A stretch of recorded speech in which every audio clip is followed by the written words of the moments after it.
Bueno,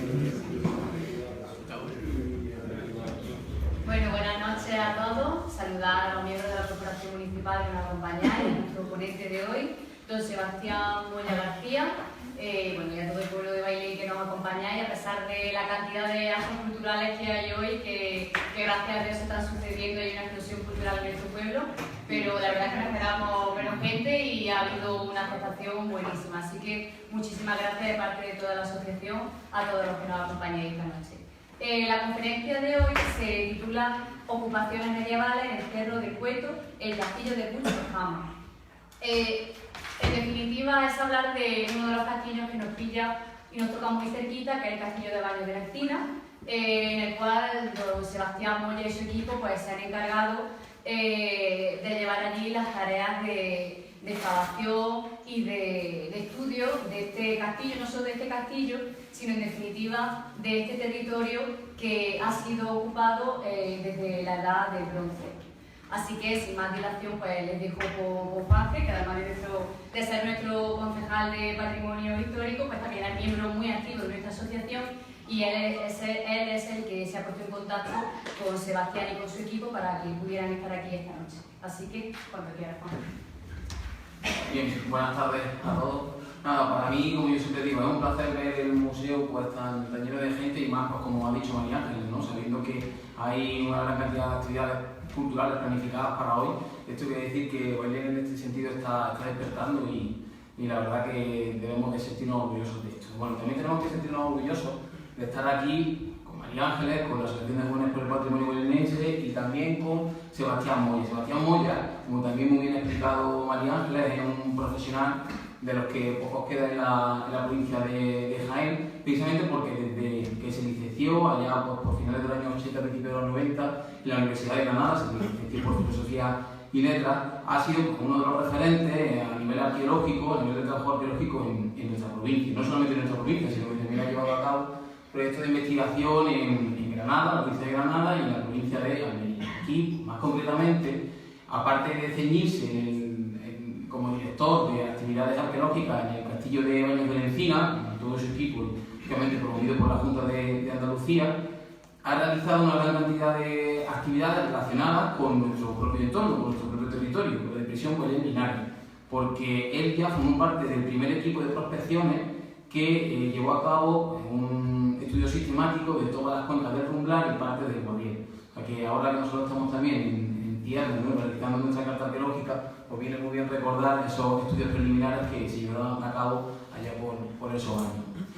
Y bueno, también es muy especialista, también está trabajando en colaboración con el Instituto Andaluz de Arqueología Ibérica, con el que se conoce ahora como Instituto Andaluz de Arqueología Ibérica, llevando a cabo estudios de poblamiento ibérico en torno a nuestra provincia, ¿no?, en torno a nuestra región.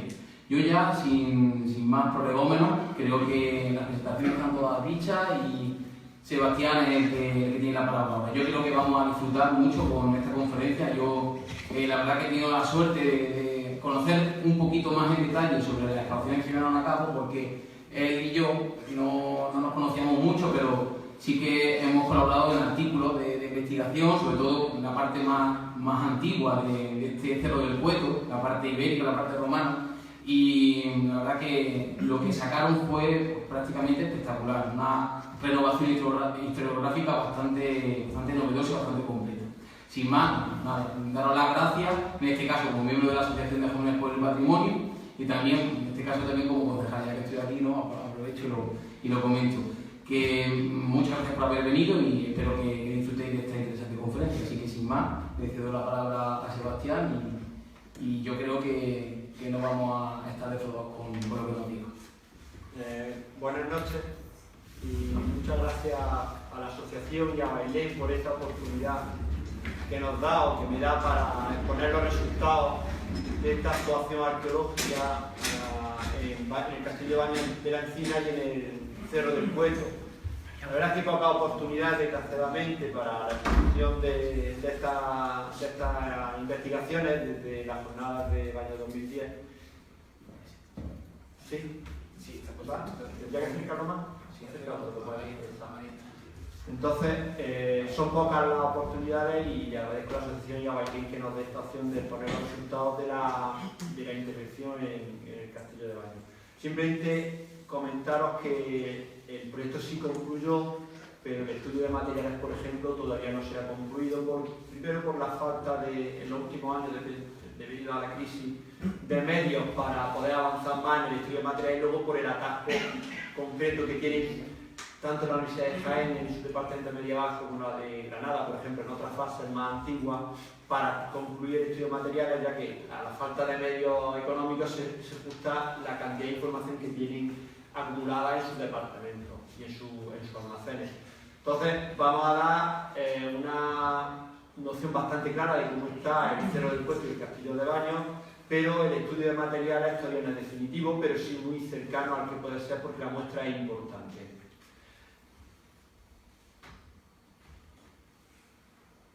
En principio, os voy a comentar que el equipo concreto de esta actuación estuvo compuesto por mí como director, pero con el apoyo de mi compañera, que no puede estar aquí, que es Victoria Gutiérrez Calderón, del Departamento de Medieval de la Universidad de Jaén, presidente del Baño desde hace poco tiempo. No puede estar aquí por su embarazo bastante avanzado. Y éramos dos arqueólogos los que llevamos la actuación. Este proyecto arqueológico no era una intención que apareció como investigación promovida por la Dirección General, es una excusa que hubo un medio que hubo que poner previo a la verdadera razón de por qué se actuó en el Castillo de Baños. Posiblemente si no hubiera habido, desgraciadamente, los procesos de degradación del castillo, nosotros todavía no habríamos acabado el Castillo de Baños. Debido a los procesos de degradación, se aprobó en 2006 un proyecto de excavación y drenaje del patio de armas del Castillo de Baños dirigido por el arquitecto don Enrique Venegas, y eso le obligaba, para poder hacer esa obra de drenaje, a que estuviera acompañado un proceso de excavación, un seguimiento de todos los objetos de tierra dentro del castillo.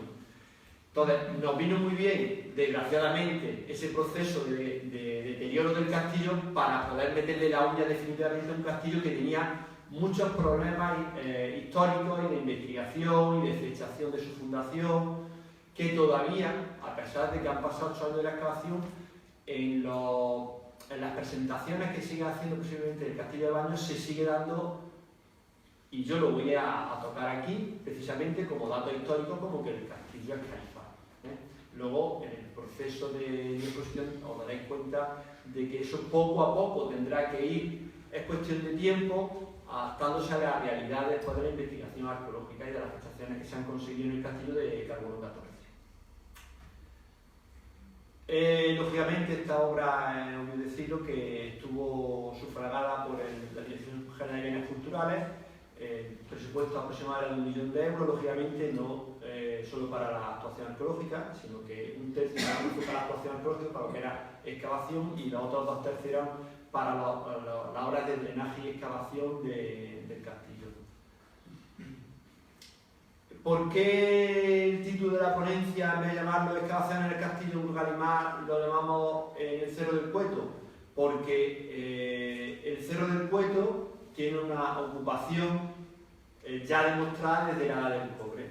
Entonces, preferimos llamarlo excavaciones o siempre que hablamos sobre los resultados en el Cerro del Cueto, ya que es una forma de intentar eliminar, en el buen sentido de la palabra, al castillo en el momento de hablar de otra fase histórica más antigua. Entonces, el Cerro del Cueto tiene ocupaciones, no es el motivo de esta exposición, de hecho lo vamos a obviar, desde la del cobre, la del bronce, ibérico, romanesco, hay una perduración persistente, continuada de las ocupaciones del Cerro del Cueto. La ponencia se va a dividir en 3 partes, las 2 primeras las vamos a ver bastante rápido para no alargar mucho la intervención. La primera se dedicará a los datos históricos y obras previas al proyecto que se desarrolló entre el 2007 y el 2009, desde octubre de 2007 hasta mayo del 2009. La actuación duró desde octubre hasta octubre de 2008. Los otros 5 series son un seguimiento del arqueólogo, pero ya no había intervención arqueológica. La segunda parte, al objetivo y planteamiento de lo que es el proyecto de actuación no arqueológico, sino entender que este proyecto arqueológico estaba dentro de un proyecto más grande que era el de excavación y drenaje del arquitecto Enrique Venegas. Y por último, nos centraremos sobre todo en los resultados arqueológicos medievales, obviaremos los más antiguos, los más recientes que ha tenido el castillo, aunque los citaremos de pasada, y lo que intentaremos es que las dos primeras partes de la ponencia sean muy rápidas, las vamos a hacer lo más rápidas posible para centrarnos en lo que nos interesa, que son los datos medievales de lo que es el Cerro del Cueto, y también por eso el título de la ponencia, porque nosotros lo que planteamos después de la excavación arqueológica es que previo al castillo de Baños hubo durante 200 o 300 años una ocupación musulmana anterior a la construcción del castillo, que utilizaba todas las construcciones previas, romanas, islámicas y del bronce, incluso del cobre, de fases anteriores.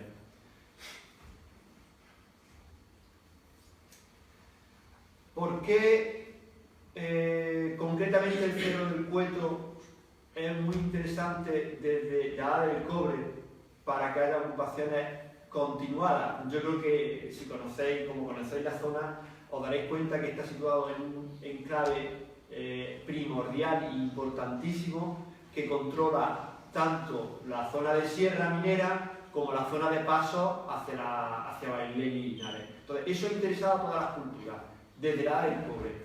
Yo, de hecho, a veces para dar un poquito de rabia al director de Peñalosa, a Pablo Contreras, le digo: te equivocaste donde excavaste al escoger Peñalosa. Verdaderamente Peñalosa es un yacimiento muy importante, pero es un yacimiento minero. Dice, verdaderamente el yacimiento importante, y lo demuestra que tenga ocupación de la del cobre, ahora mismo es otro cerro, como hay en la zona, la misma linde del Niño, la Verónica, es el Cerro del Cueto. Entonces, se lo digo con la boca chica, pero él lo entiende, ¿no? Entonces, es muy importante la capacidad de visión, si os subís y veis el castillo, la capacidad visual que tiene de los pasos, tanto hacia la zona minera como los pasos ganaderos, que luego fueron muy importantes a la zona de Bailén y Linares.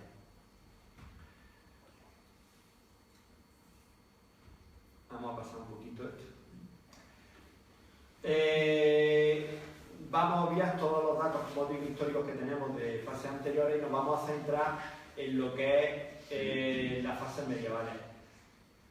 Tenemos una historiografía clásica que dice que el castillo de Baños es califal, que la fundación es en 968-969.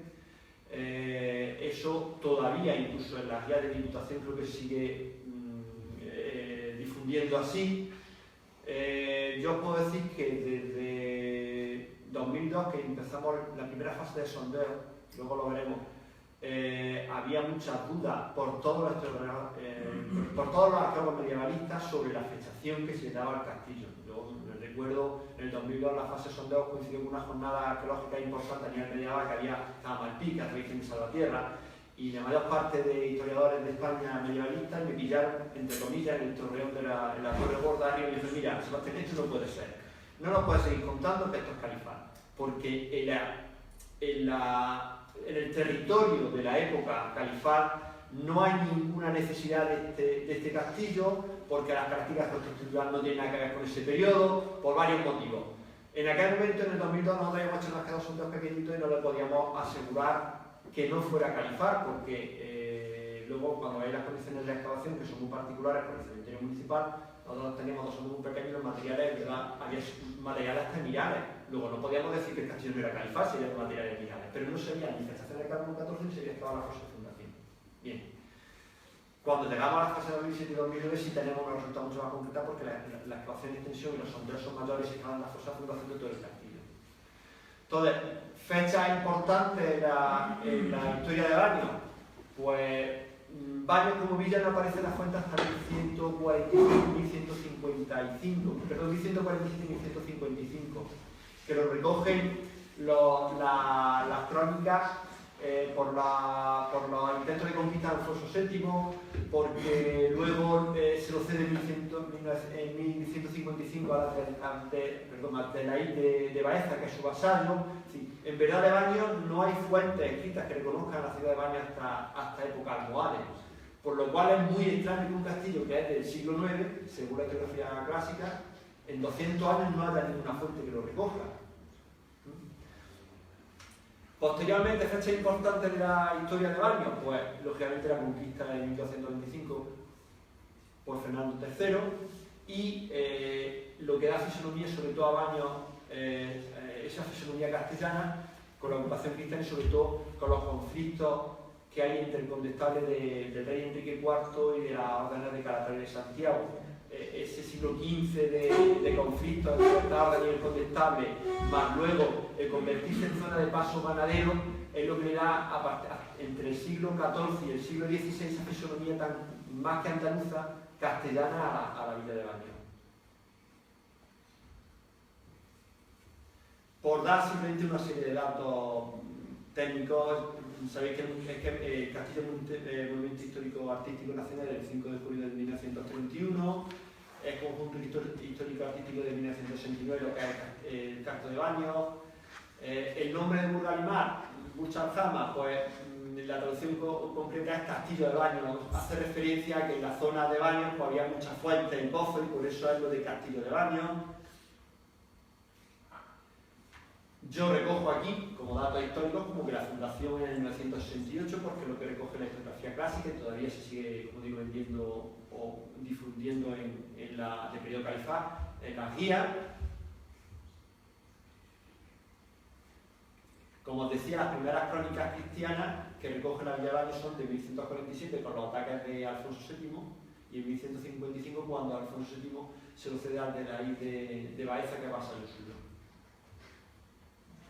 Conquista cristiana en 1225 por Fernando III y luego, desgraciadamente, la historia del castillo, aparte de esa fase castellana que hemos hablado, es una historia muy triste, como le pasa a muchos castillos supongo que de Andalucía. Yo, los dos que he actuado más importantes, el de Baños y el de Alcalá la Real, todos son cementerios municipales en el siglo XIX. Hasta mediados del siglo XX, casi hasta 1960, el de Alcalá la Real, La Mota, de allí traje miles de inhumaciones, las tuvimos que traer al cementerio, pero en el Castillo de Baños pasa lo mismo. Esa historia triste de convertir un espacio que como está cerrado, está apartado, puede servir, no había entonces cementerios municipales, pues produce una serie de daños, tanto en los restos antiguos o arqueológicos, pero también produce estos problemas de drenaje y problemas de deterioro del castillo. Los arquitectos lo achacaban a ese castillo, que había supuesto 2 y 3 metros de rellenos de tierra en el interior, que producían muchas humedades, que además eran visibles por el exterior porque se quedaban colgados, esos niveles estaban por encima del exterior, se veían los niveles de humedades de las tierras interiores en el exterior de la muralla. Entonces, es una historia triste que suele ocurrir en la mayor parte de los castillos, que se convierten en cementerios municipales. Fotos que son de archivo de la década de los 50, de ese cementerio. Ahora habrá algunas más concretas que estarán claramente el estado de la almena gorda, con nichos, veis los que de foto, veis los nichos en las paredes. Aquí de hecho ya se han extraído algunos porque si veis el castillo de Baños por dentro se ven unas cuñas del reflejo de los tejados de los nichos en la pared, que aquí ya no existen. Ocurrió también, por ejemplo, en La Mota, en la iglesia mayor abacial, que en la escabestera hay un cementerio, si conocéis La Mota, en el suelo excavado en la roca, que es el antiguo de la iglesia, pero luego en las paredes estaba lleno de nichos hasta el tejado, cuando se convirtió en cementerio en el siglo XIX y la mitad del XX. Entonces, todos estos son imágenes de lo que era el cementerio en 1950. Ya se habían producido, que en esa época se produjeron las primeras extracciones de inhumaciones al nuevo cementerio de Baños. Si veis incluso la torre, pues, la entrada a la torre se sella con nichos como una especie de panteones familiares. Aquí ya se producen las primeras extracciones. Ese hombre ya creo que fue secretario del Ayuntamiento de Baños. Se producen las primeras extracciones de inhumaciones y del montaje del cementerio.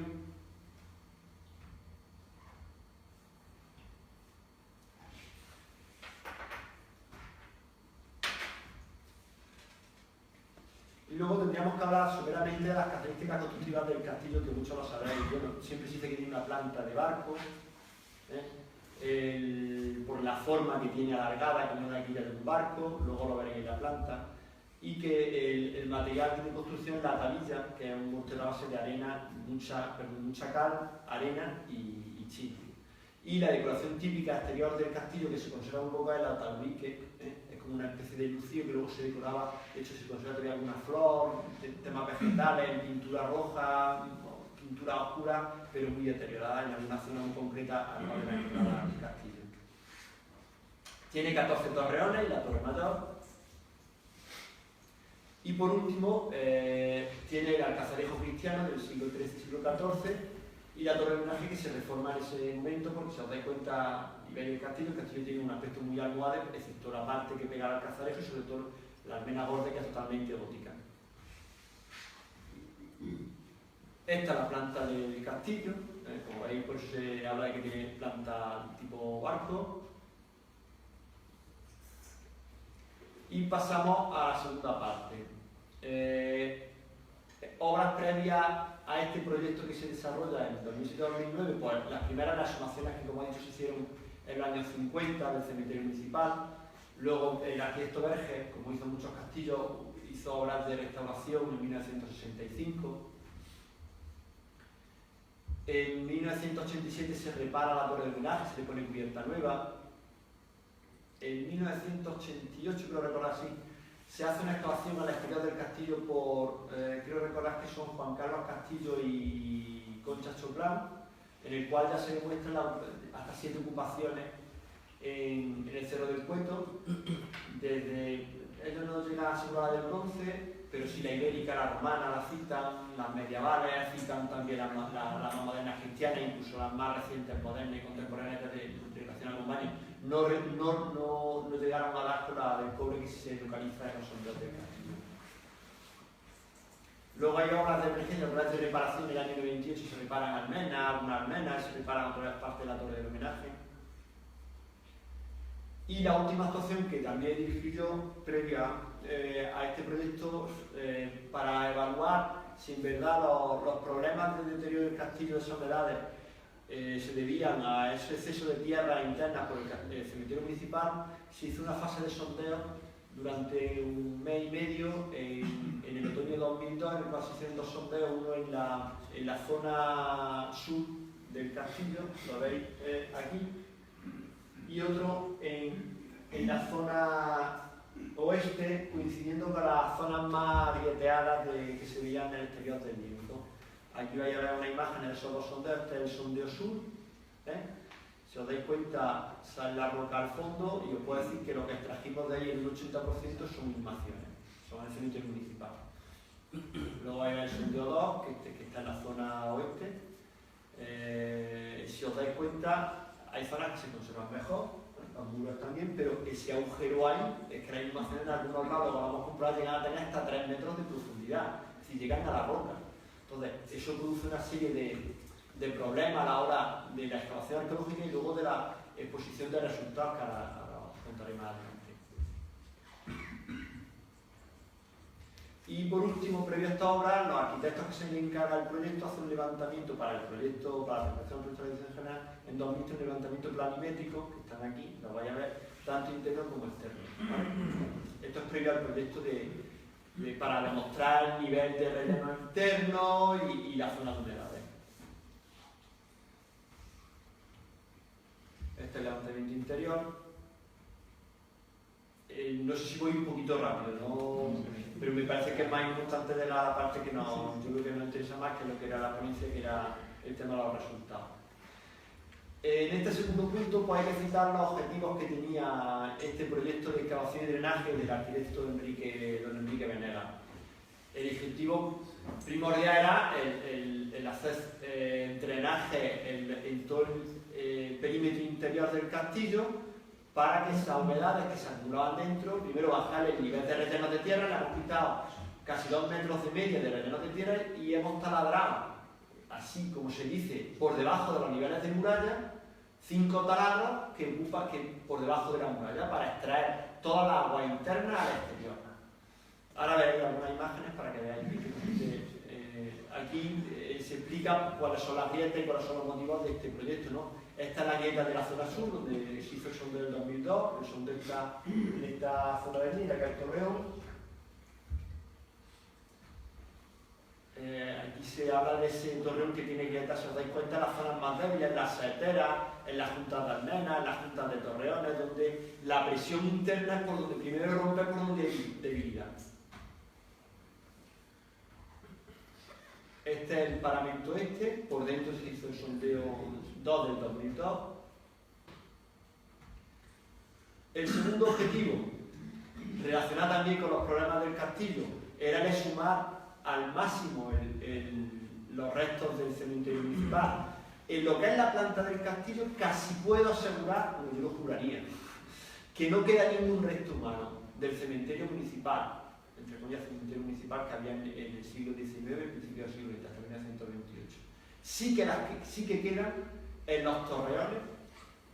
Lo que quede está todavía allí. ¿Por qué? Porque nuestro proyecto no intervenía dentro de los torreones. Luego había, no sé si lo sabéis, a partir del 2010 hubo otros proyectos que intervenían Diputación y Dirección General de Bienes Culturales para mejorar los paramentos y los torreones.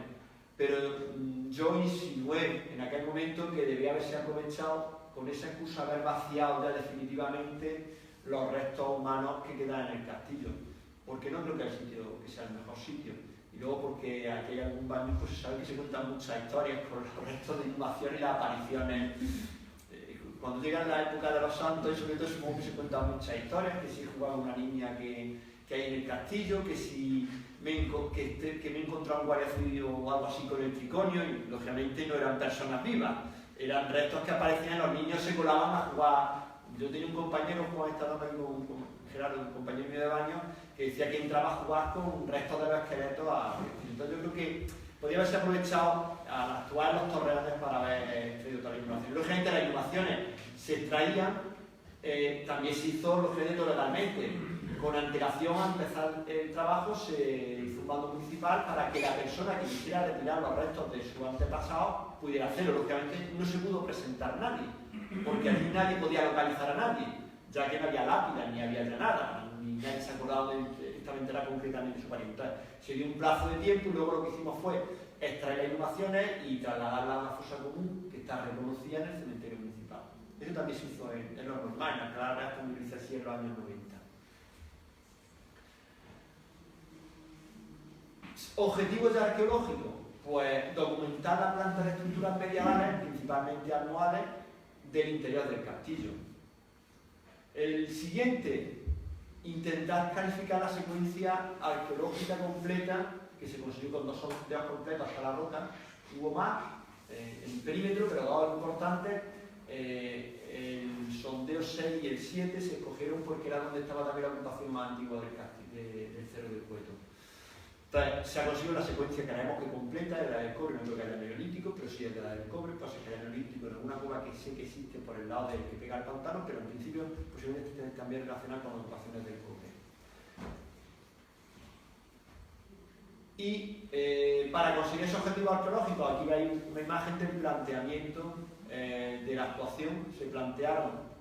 Se respetaron la numeración de los 2 primeros sondeos del 2002 y se numeró a partir del área 3 hasta el área 20. El área 3 se localizó, está desordenada relativamente, se localizó en la entrada porque teníamos que primero mejorar la posible salida y entrada de tierra de la excavación. Entonces se excavó primero en el área 3, que es donde está la máquina excavadora siguiente, la máquina excavadora, y luego se numeraron desde la zona sur 4, 5, 6, 7, 8 hasta llegar a la 20 que está en la zona norte.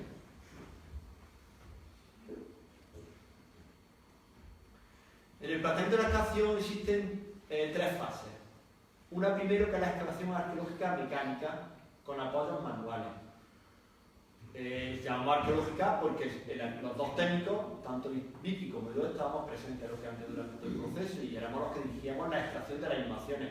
Pero la gente se hace con la mini máquina excavadora que habéis visto, porque no tiene sentido unas inhumaciones que tienen 80 años o tienen 100 años, esta es la otra manera. Se extraen, se van apartando, pero sí es verdad que parte, cuando llegábamos a zonas más débiles o más complicadas, se hacían excavaciones, además, es decir, era una máquina que iba teniendo el volumen gordo, y ahora lo vais a ver en imágenes, se utilizan medios mecánicos y manuales, se extraen entre 1 y 3 metros de inhumaciones, en algunas zonas, en algunos lados 40 centímetros, porque el castillo tiene una orografía, el Cerro del Cueto, que es que en la parte central tiene la roca casi en todo lo alto, pero luego cuando te vas a hacer la muralla hay una profundidad de hasta 3 metros. Esta fase se hace con seguimiento arqueológico, la fase de excavación mecánica, y lo que se hace son dibujarse perfiles generales de todas las áreas. Y nosotros hemos dibujado todos los perfiles de todas la excavación del cementerio municipal, porque consideramos que si eres un arqueólogo medianamente formado tienes que documentar hasta lo que no te interesa. Aquí veis, para que os deis cuenta, que es lo que íbamos excavando, y si os dais cuenta, las fosas de inhumación. Entonces eso se excava primero con una mini máquina y luego veis los peones que van extendiendo las inhumaciones a mano. La parte que se llevaba ya era la zona de los aljibes. Luego hay una excavación manual ya, una vez que vamos a eliminar el cementerio, de toda la planta del castillo, que es un 20% de los rellenos. El objetivo en esta zona es, vamos a pasar esto porque esto ya lo hemos comentado, es una excavación de extensión para eliminar el resto de que hay cementerio, porque lógicamente tú a máquina, por mucho que sea una mini máquina, tacto, al final hay un muerto que le han metido a 3 metros allí con cuña y hay que bajar hasta allí y sacarlo a mano. Entonces, se hace una excavación de extensión que el objetivo es, primero, eliminar todo el cementerio y la planta interior, y segundo, llegar a niveles como máximo anuales. Nuestro objetivo no era otro, era eliminar relleno. Si es verdad que aprovechamos el recurso del proyecto de drenaje para buscar 2 zonas de sondeo.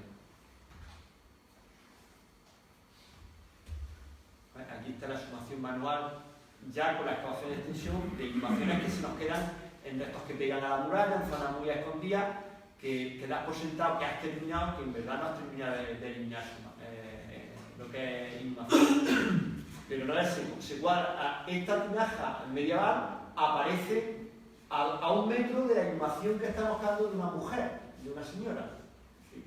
Y esto está a mayor altura que la inhumación.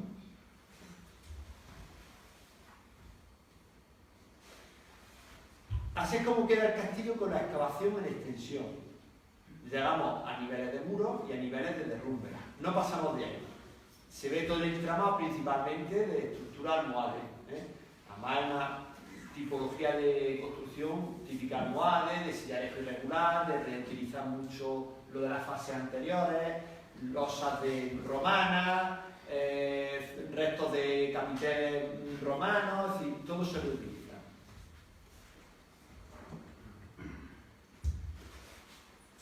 Y por último, la tercera fase es la excavación de los drenajes. En esa excavación de los drenajes se ubican 5 arquetas en los perímetros, en las zonas más bajas. En esas 5 arquetas, son 5 arquetas que se hacen sondeos de 1 metro por 1 metro, y una empresa especializada con un gran taladro, cuando digo un gran taladro, un taladro de este tamaño, de grosor de roca, que taladra los 2 metros por debajo de la muralla, excava la roca, en lo que es donde apoya el cimiento de la muralla, y extrae, lógicamente con caída, al exterior, que se le hace una especie de dragonas para que salga el agua de la lluvia. Y un sistema y zanja de drenaje que es todo el perímetro, que ahora lo vais a ver en la imagen. Todo el perímetro, esto por ejemplo, una de las arquetas, nosotros excavamos, esto es un derrumbe, un derrumbe de adobes de la edad del bronce, ¿vale? De las construcciones de la edad del bronce. Y lo que hay a la derecha es la fosa de cimentación de la muralla medieval. Nosotros por debajo de eso ya, porque hemos llegado a la base de la fosa, se taladra ahí, inclinado hasta el exterior. Si son 3 metros de taladro, metiéndole broca hasta que sale por el exterior.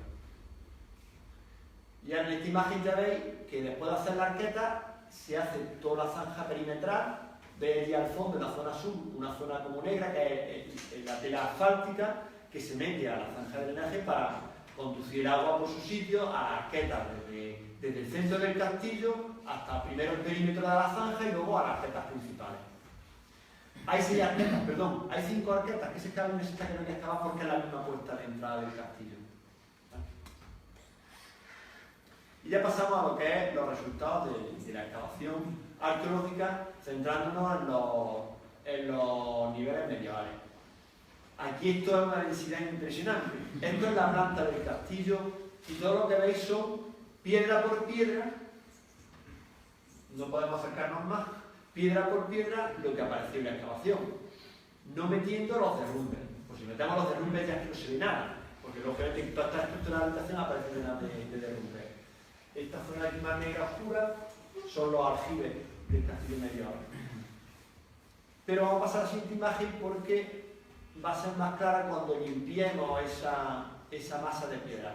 Ese es el nivel de planta de estructura interna del castillo. Todo esto gente, me fueron 6 o 7 meses dibujando, bueno, primero allí y luego otros 6 o 7 meses en el ordenador. Entonces, aquí están todas las estructuras que aparecen, ya sean medievales o sean de la edad del bronce, del cobre, oro. Indicado.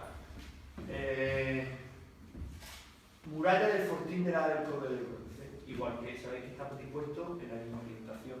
O por ejemplo, este muro que recordad que la base de fundación es ibero-romana, esta zona ibero-romana.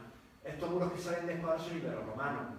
Estos temas circulares son silos de la del cobre, ¿no? Entonces, en esta planta, aunque la mayor parte, si os dais cuenta que está ordenada, es la estructura interna adaptada al castillo, almohades, hay niveles adaptados a la zona cristiana, ¿vale? Este, por ejemplo, ya es cristiano, pero en la mayor parte del trabajo de las calles, esta es una calle, aquella otra calle, el almohade.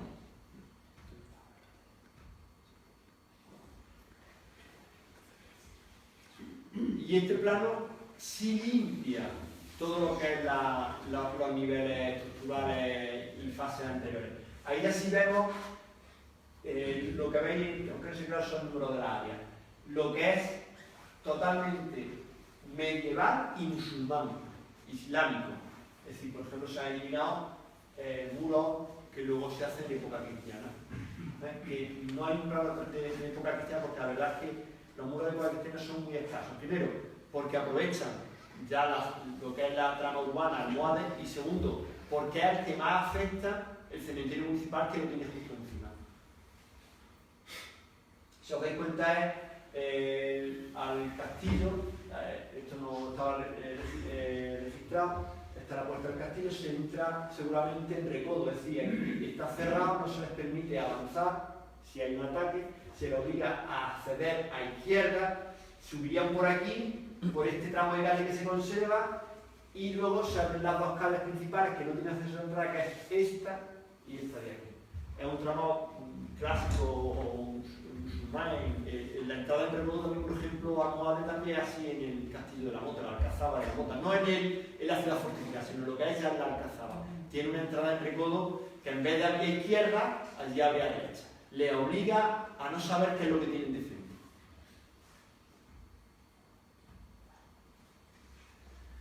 Los resultados del 2002 no fueron muy clarificados, no clarificaban mucho todos los problemas que tenían de afectación del castillo. ¿Por qué? Porque primero eran unos sondeos muy pequeñitos, segundo porque la mayor parte de lo que se excavó en el sondeo 2 tiene un resultado del castillo, del cementerio municipal, y debajo de eso lo que sacábamos algunas piezas de la de bronce completa. Claro, los niveles del castillo se habían encargado de los niveles medievales, inclusive y romanos, y llegábamos directamente a los de bronce y a los del cobre.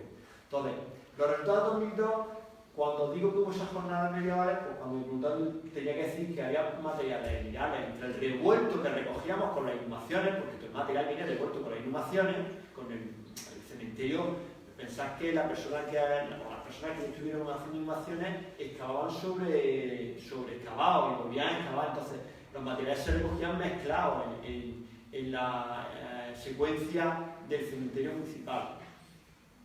Entonces, había materiales desde época ya desde el siglo VIII, siglo IX, con lo cual, para nosotros, en ese momento, en 2002, seguíamos afirmando que el castillo era califal. Lógicamente, no teníamos excavado la fosa fundación ni teníamos fechaciones de carbono 14. Lo que sí es verdad, las primeras fuentes escritas, como hemos dicho antes, son del siglo XII, es que aparte del material emilia y califat que tenemos en aquella fase de sondeo y en esta excavación, había la famosa lápida o leyenda que hay en la entrada de la Mota, de la Mota, de Baños de la Encina, del castillo de Granada. que sabéis hay un artículo de 2007 que ya desmiente que esa lápida sea de allí. De hecho, esas mismas medidas de lápida pertenecen... estos son problemas que ocurren cuando las piezas se llevaron al Museo Arqueológico Nacional a finales del siglo XIX, principios del XX. Posiblemente la de Baño estará perdida, o estará allí, pero no saben ni de dónde es. Y la que localizaron como de Baño en verdad es de Talavera de la Reina. De hecho, en el castillo de Talavera de la Reina hay un cuadrado exactamente exacto para la lápida. Y aparte, era más lógico esa fechación para el castillo de Talavera de la Reina que no para el de Baño. Si es verdad que tenemos materiales que hay que analizar en el Cerro del Puerto y que tenemos 3 nuevas lápidas. En el castillo han aparecido en la excavación 3 nuevas lápidas que van desde el siglo X hasta el siglo XII-XIII. Y suelen aparecer reutilizadas en los muros y boca abajo. Vosotros sabéis que cuando hay una reconquista cristiana nos gusta darle mucha caña a los musulmanes, pues están en la zona cristiana del Alcazarejo, básicamente 2 de ellas de las 3, y además están puestas en los muros y boca abajo, para tener mala leche, como quien dice, ¿no? Entonces, es verdad que hay nuevas lápidas, pero tanto la fechación de carbono 14 como la excavación de la fosa nos da que el castillo es anual. Y bueno, entonces, ¿por qué hay lápidas? Porque es muy habitual que previo a la construcción de estos castillos, estos cerros se ocupen desde la invasión musulmana, desde que hay la conquista musulmana, desde el siglo VIII-IX, se ocupen reutilizando estructuras anteriores, si la hay, o con campamentos muy básicos. Entonces, tenemos reconocido seguramente que a la zona este del Cerro del Puerto hay una mampara, una zona de entrenamiento musulmán, que es donde vienen estas lápidas, que los cristianos, cuando hacen la reforma del Alcazarejo y de sus muros, las cogen las lápidas del cementerio y las colocan en la parte cristiana. Es verdad que hay material, pero tanto las fechaciones, que no hay duda, como luego la creación de las fosas de filtración, nos aseguran que el castillo, la fechación va a partir de 1100. Estas son las restos, los restos que están completas, los restos de las tres lápidas que están fechadas por María Antonia Núñez desde el siglo X hasta el siglo XII. Es decir, desde el 1010, porque la Epicafisa tiene una capacidad de estudio del tipo de caligrafía y del tipo de lenguaje de la época, y de así te da una fechación muy exacta. Estas lápidas son de, creo que la más antigua que puede fecharla sobre el final del siglo X, principio del XI. Pero luego está el tema de la datación del carbono 14. Las fechas de la datación del carbono 14 van de 1120 a 1230. Se recogen 7 muestras y se analizan 4. Que ahora iba a ver donde de las muestras que se recogieron, las 4 que se llevan al laboratorio de Estados Unidos. Excepto esta fechación que se va en 1040, pero que tampoco lo hace casi califar, porque se va del 1040 a 1170, te das cuenta que tiene una horquilla demasiado amplia, lo cual suele coincidir que cuanto más amplia sea la horquilla, la muestra puede estar más contaminada, ¿vale? Pero si os dais cuenta que todas las fechaciones van desde 1120 a 1230. Hay quien me preguntó, ¿pero puede estar contaminada? Claro, cuando a alguien le interesa la fecha, dice que puede estar contaminada. Y la respuesta es muy simple. Digamos que no están contaminadas, porque si una muestra está contaminada y da esa fecha, el proceso es al revés. Quiere decir que el castillo es más moderno. Si cuando una muestra de carbono 14 está contaminada, da fecha más antigua de la que en verdad tiene. Lo había entendido, ¿no? Sí, el carbono 14, si está contaminado, la fecha que da es errónea, pero por detrás. No da fecha más moderna, sino fecha más antigua. De todas formas, no había contaminación. Se cogieron en nichos cerrados, son maderas de pino, básicamente, de pino joven. A esta fecha había que añadirle el proceso de vida del pino, porque el carbono 14 empieza a actuar desde que el pino se corta, tiene vida y empieza a reutilizarse. En este caso, se han cogido de los agujeros que se utilizaban para construir el castillo. Es decir, que son nichos cerrados, se han cogido las maderas de ahí dentro, de de la parte del Torreón, en la zona musulmana y de la parte de la zona de lienzo en la hilera más alta. ¿Por qué la hilera más alta? Dice, contra que te ha ido arriba porque no la cogió abajo, a lo mejor empezaron a construirlo mucho antes, porque lógicamente las de abajo, al haber bionichos y ocupaciones posteriores, están más contaminadas. Nos fuimos a los nichos que sabíamos que estaban cerrados, y nos fuimos a agujeros que no estuvieran abiertos, para que las muestras fueran lo más reales posible. Como he dicho, el ordenamiento de la trama urbana interior es totalmente almohade, con características en los muros almohades, con mampuestos chicos, con mucha reutilización. Esta es una estructura que hay de ladrillo en el interior del Alcazarejo. Esto es la trama urbana de la calle que hemos visto en la zona oeste, que está partida por uno de los muros del Alcazarejo. Si conocéis el castillo antes de la excavación, el Alcazarejo no estaba cerrado. Teníamos el torreón y el muro lienzo del lado derecho, pero el lado izquierdo no aparecía, no existía. Se ha conseguido localizar esta excavación porque no sabíamos exactamente la disposición. La disposición era la misma que la del lado derecho. Esto simplemente, pues, lógicamente nosotros no hemos trabajado los aljibes, pero la imagen interna de los aljibes de agua del castillo. Y del periodo medieval cristiano, pues lo principal, el ordenamiento castellano, se produce sobre todo en el Alcazarejo y la Almena Gorda, que lo tenéis ahí. El muro este, el que sí existía, le hemos dado 3 metros, fijaros la cantidad de tierra que se ha bajado de altura, pero acá el de la derecha, que está totalmente desmochado, pues no se conocía. No hay entrada, al Alcazarejo no hay puerta de entrada. Hay quien te pregunta que por qué, por motivos defensivos. Lo mejor para que no entren es que no haya puerta. Entonces, el Alcazarejo es totalmente cerrado. ¿Cómo se accedía? Por los torreones exteriores al Alcazarejo y obligando a entrar por el adarve, que es un adarve muy estrecho, de la forma, es decir, hay que decir, ¿no será que ponía una escalinata y la que me ha ido? No, o sea, es mucho más sencillo. Todos los torreones, si conocéis el castillo, tienen acceso de abajo arriba. Pues tú accedías al Alcazarejo cuando estabas en tu vida habitual, por el torreón más cercano y andabas por el adarve. Cuando tienes un ataque, la mejor forma de defender el castillo es obligarlo a venir de uno en uno. Entonces, el Alcazarejo no tenía acceso, si os dais cuenta ahí en esa foto no hay ninguna puerta, está totalmente cerrado.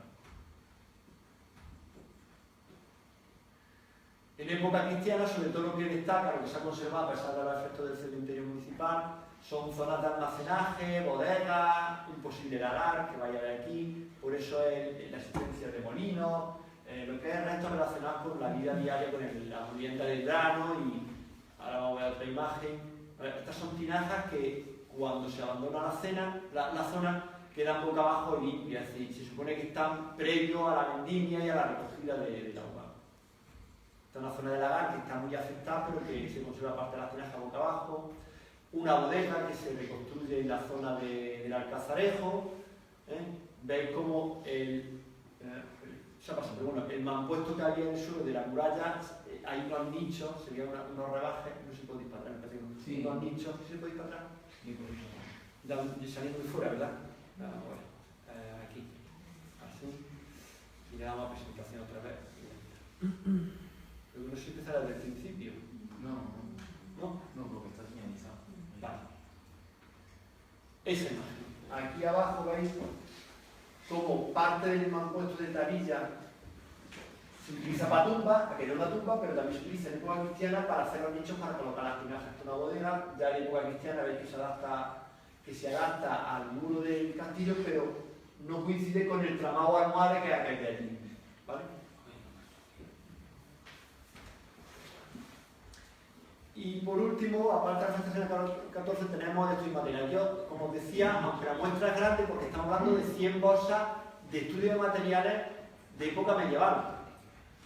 Luego la Universidad de Granada ha estudiado el material romano, con Jesús hemos hecho algún artículo sobre la fase romana del castillo.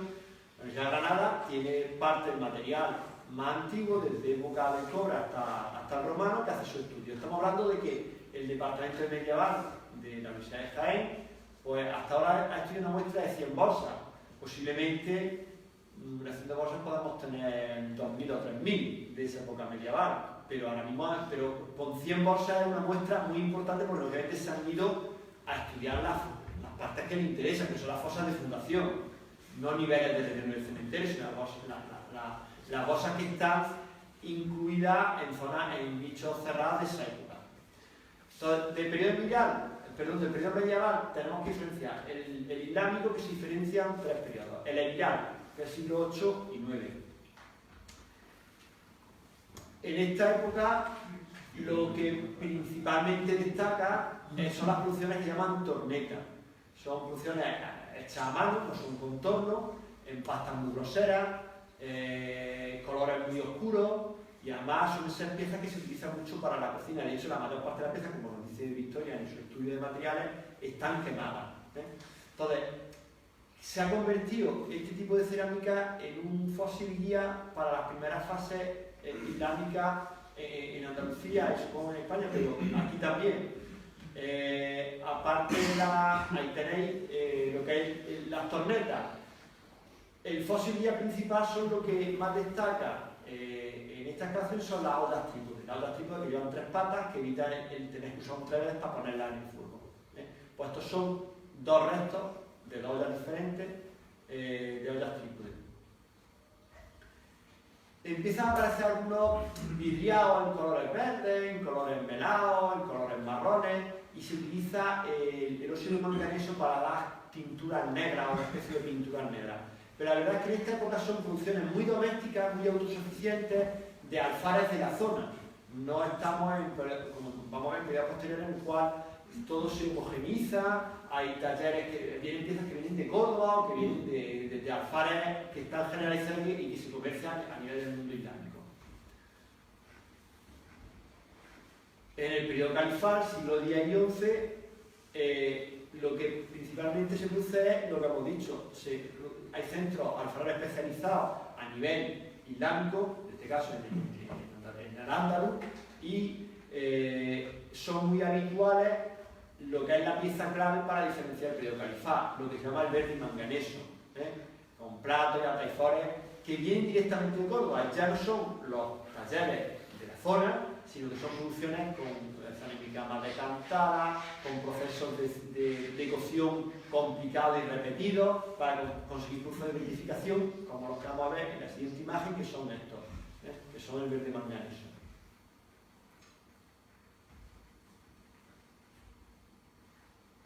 Y por último, el periodo, bueno, citar también que existe alguna pintura, pero son escasas. La característica principal del periodo califal en lo que era el castillo son el verde manganeso y algún vidriado, pero siguen destacando también lo que eran las producciones de cocina.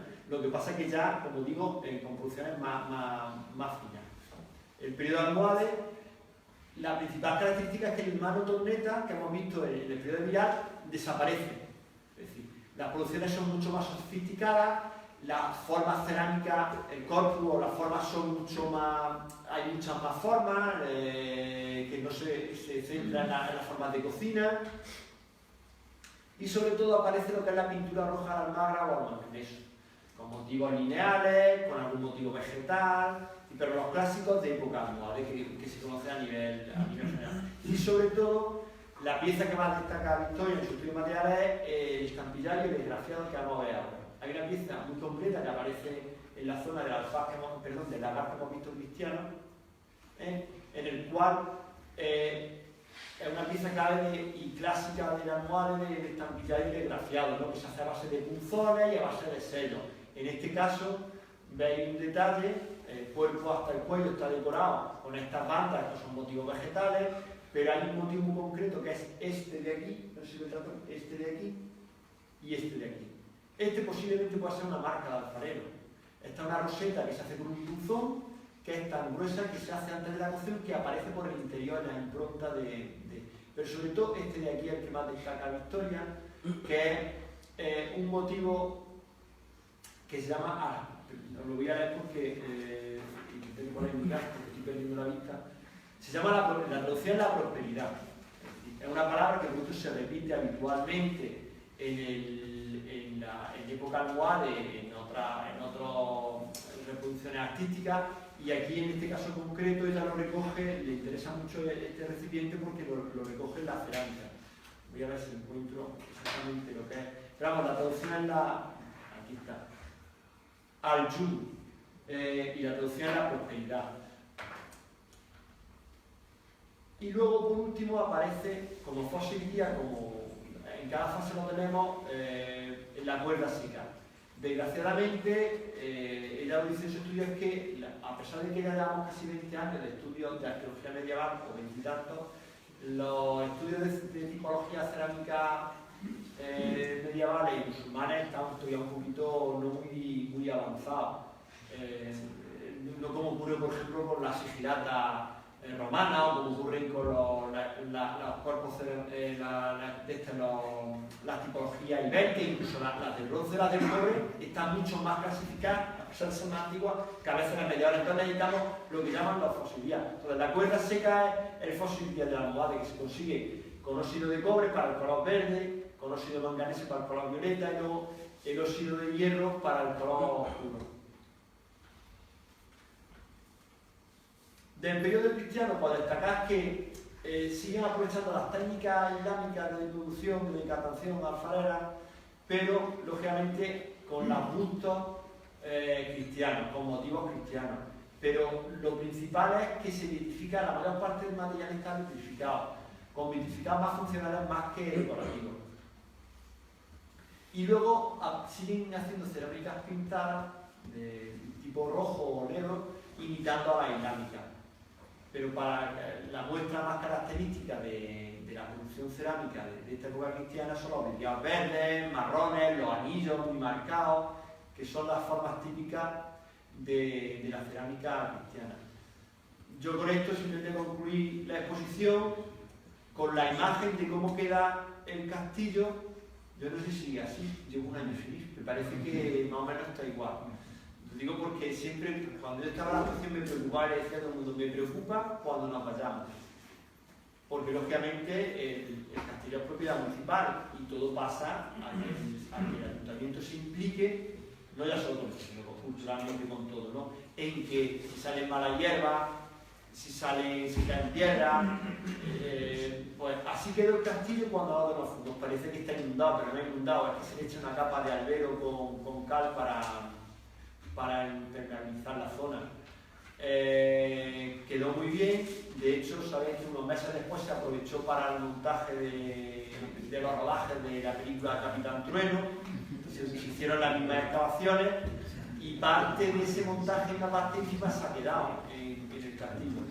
Yo, sin más, daros las gracias que me hayáis aguantado este tiempo, y si Juan Jesús lo considera oportuno, pues las preguntas que queráis hacer, pues aquí estoy para responderos. Personalmente, solo deciros que considero que la actuación en el castillo era necesaria, tuvimos la oportunidad, y me parece que lo más importante no es el castillo del 968 o del 1140. Lo más importante es el pedazo de castillo que hay. Y todo lo demás no tiene tampoco. Y luego que hemos conseguido una cosa, y es que el castillo de Baños aparece siempre aparte. Se hablaba de los castillos de Jaén y se hablaba de todo, y de Baños aparte. ¿Por qué? Porque no cuadraba de ninguna manera con el estudio del territorio de la zona. Y con esta fechación almohades, por fin, el castillo, desde mi punto de vista, se le ha encontrado el lugar en la historia de lo que es la fortificación musulmana de la época almohade por el inicio de la reconquista de los reyes cristianos. Entonces, abierto a las preguntas que queráis hacer, o dudas que habrán quedado.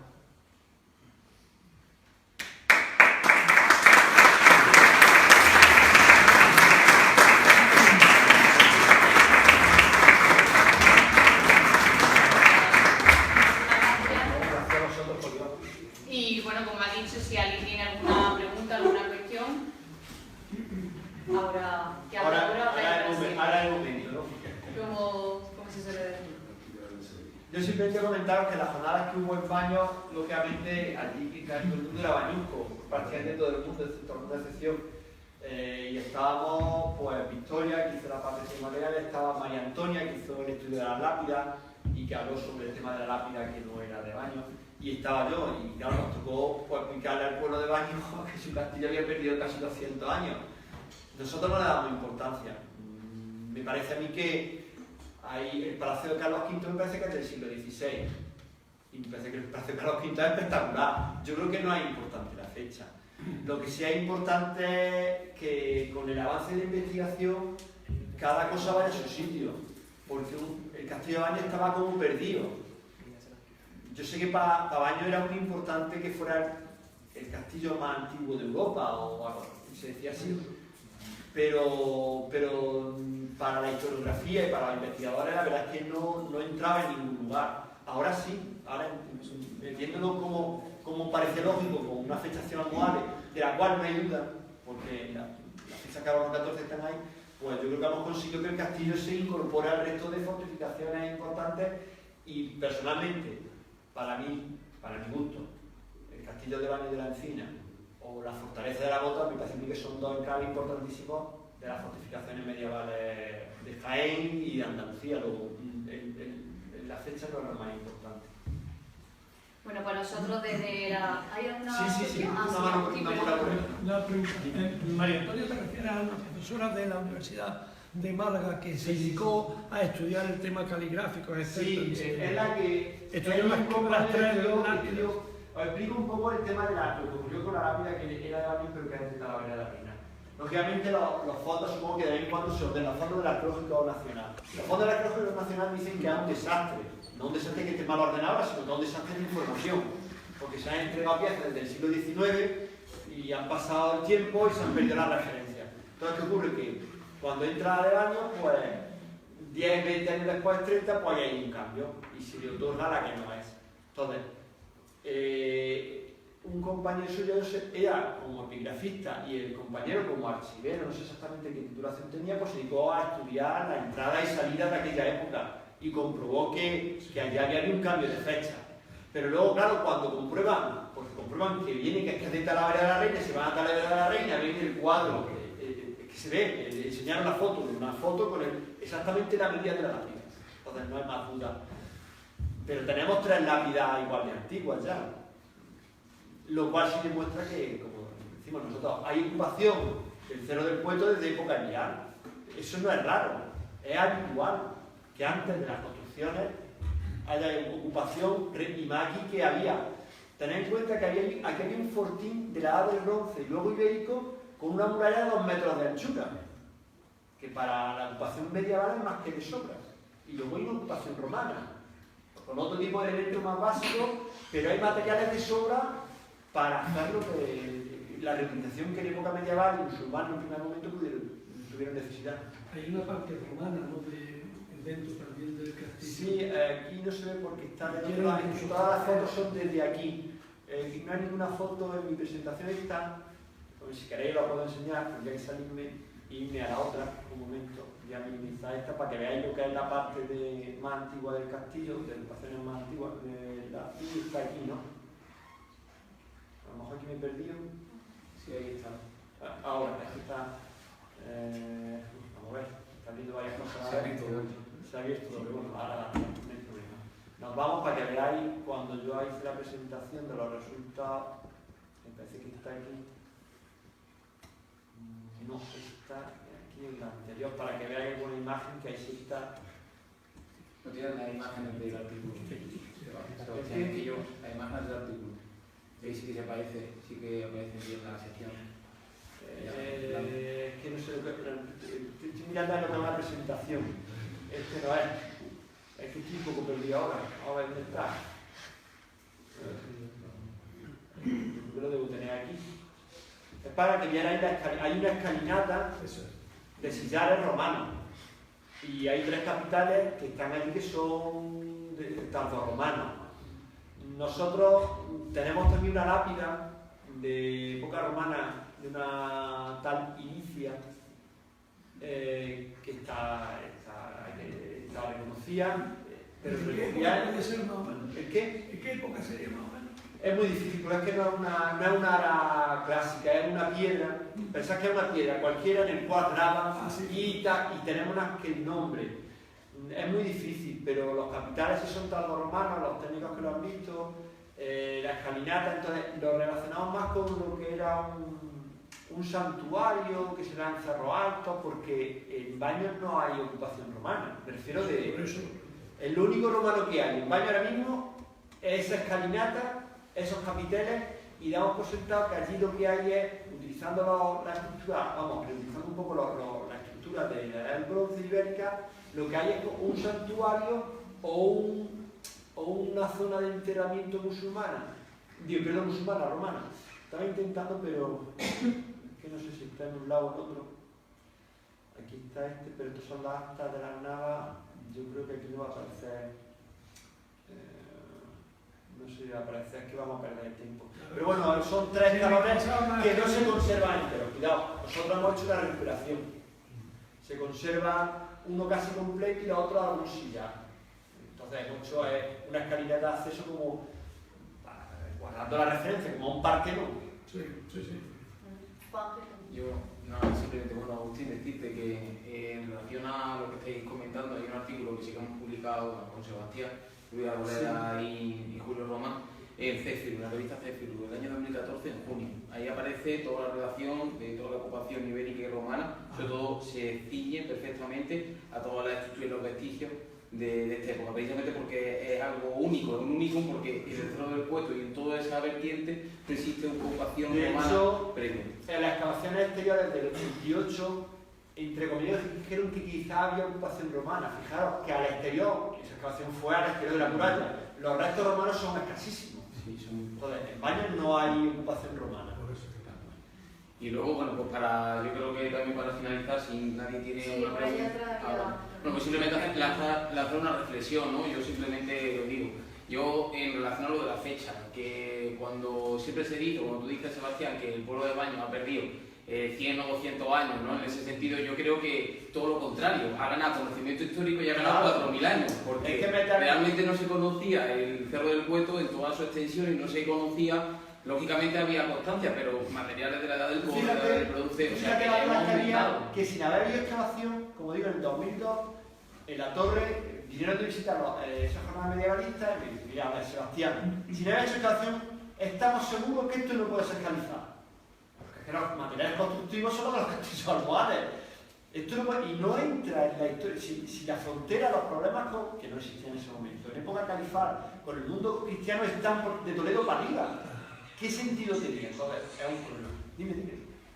Nada, que a mí no me queda la duda en qué os basabais para decir que era almohade y no califal, habiendo encontrado restos califales, que lo entendéis yo por las pruebas estas que hiciste en la madera de pino. No, vamos, primero, las dataciones nos llegaron antes, nosotros mandamos las dataciones a mitad de la excavación, y las fechas nos llegaron antes de acabar la excavación.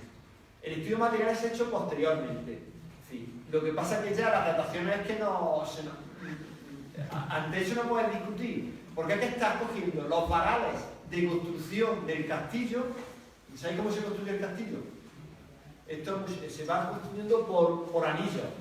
Se construyen, se hacen una estructura como ahora de encofrado de madera que se ven, además que se reflejan la madera en el lienzo, en la parte baja sobre todo, luego no porque está muy erosionada, pero en las partes que estaban cubiertas de tierra, cuando otros hemos excavado se ve diferente, ¿no? Porque no le afecta la erosión, se ven las tablas negativas de las tablas. Entonces, vas construyendo el encofrado, rellenas de la tablilla y encima montas, para poder trabajar, de cara al encofrado, unas maderas que cruzan toda la muralla, ¿vale? Montas el encofrado, entonces saca los maderos de abajo, vas sacándolos. Entonces, corta los maderos. Esos maderos se quedan dentro. Nosotros, para que no hubiera dudas, porque había muchos afectados, las partes bajas estaban muy afectadas por los nichos, nos fuimos a las 2 hileras de arriba, donde sabíamos que no habían llegado a la ocupación del cementerio municipal. Y yo le pedí a la persona que se encargó del traslado que los extranjeros de nichos, es decir, de zonas que sabíamos que coincidía con agujeros, pero que se había quedado tapado por el mortero. Entonces, esas fechaciones no, como digo, no hay duda en la fechación entre 1120 y 1230. No tenemos que ir a 1230, tendrían que ir a una fecha intermedia, que es cuando verdaderamente hay beligerancia en la zona, que es 1150, 1160, que es cuando Alfonso VII, Alfonso VIII y luego Enrique IV, Fernando III empiezan por la Reconquista, cuadran con las fechaciones. Y como yo le decía en aquel momento, hay quien me dijo, pero es que esas fechaciones, ¿cómo no van a estar contaminadas? Digo, mejor que no estén contaminadas. Y me dicen, ¿pero por qué? Porque si la muestra está contaminada, la fecha que da la muestra contaminada es más antigua de la real. Entonces, sabemos que no están contaminadas. Y sabemos que si de 4 fechas, exceptuando que varía un poquito, todas nos dan la misma fechación, dudas no podemos tener. Además, no se cogen, evitamos cogerlas de un torre una más. Cogemos las muestras de toda la circunferencia del castillo. Luego, posteriormente, el estudio de materiales que se ha venido haciendo desde el 2009-2010 hasta ahora ha demostrado la fosa de fundación, no sé si soy arqueólogo o aficionado, cuando se construye el castillo o cualquier estructura, tú puedes, como ocurre en algunos casos aquí en el castillo, no hay fosa de fundación, sino que excavan y llegan a niveles de roca y te del cobre y monta encima de la roca, pero en otros casos, por la orografía de la zona, lo que hace es cortar los niveles más antiguos, meter el encofrado y ese terreno, que es la fosa de fundación entre el encofrado y la zanja que hace para meter el encofrado, es que se rena, es lo que llama la fosa de fundación. Ahí es donde se han estudiado las mayores partes de esas 100 bolsas, se han estudiado.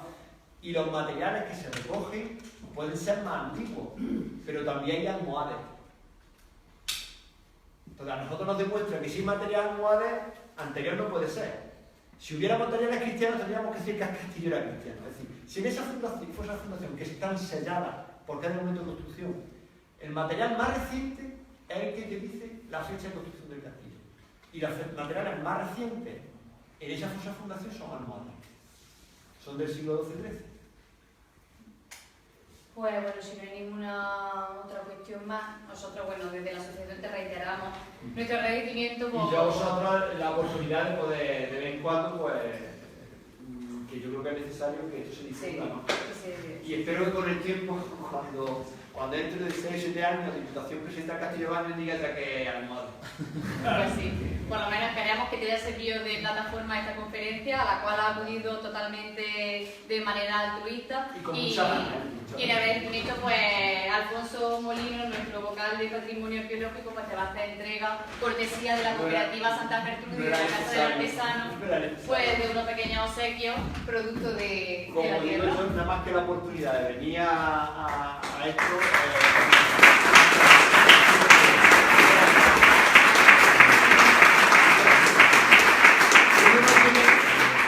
Del tiempo.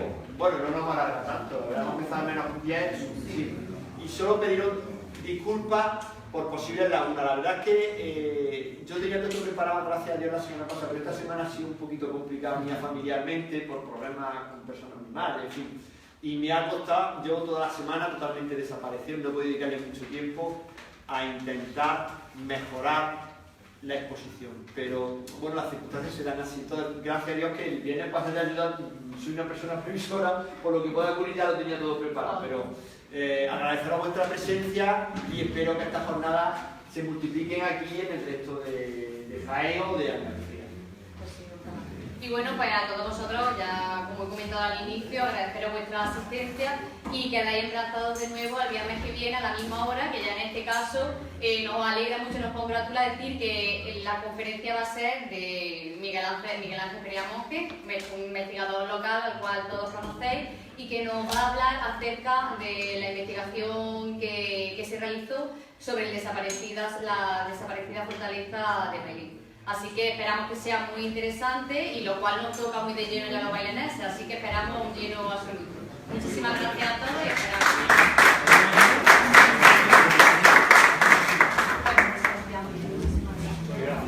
Así